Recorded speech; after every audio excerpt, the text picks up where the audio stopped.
شروع اللہ کا نام لے کر جو بڑا مہربان نہایت رحم والا ہے۔ آسمان کی اور رات کے وقت آنے والے کی قسم، اور تم کو کیا معلوم کہ رات کے وقت آنے والا کیا ہے؟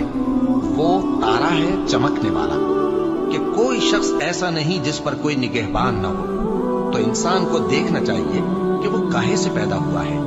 وہ اچھلتے ہوئے پانی سے پیدا ہوا ہے جو پیٹھ اور سینے کے بیچ میں سے نکلتا ہے۔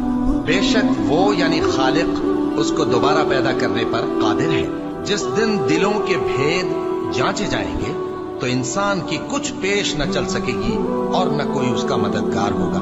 آسمان کی قسم جو مے برساتا ہے، اور زمین کی قسم جو پھٹ جاتی ہے، کہ یہ فیصلہ کن کلام ہے اور یہ کوئی مذاق نہیں۔ یہ لوگ اپنی تدبیروں میں لگ رہے ہیں اور میں اپنی تدبیر کر رہا ہوں۔ تو اے نبی صلی اللہ علیہ وآلہ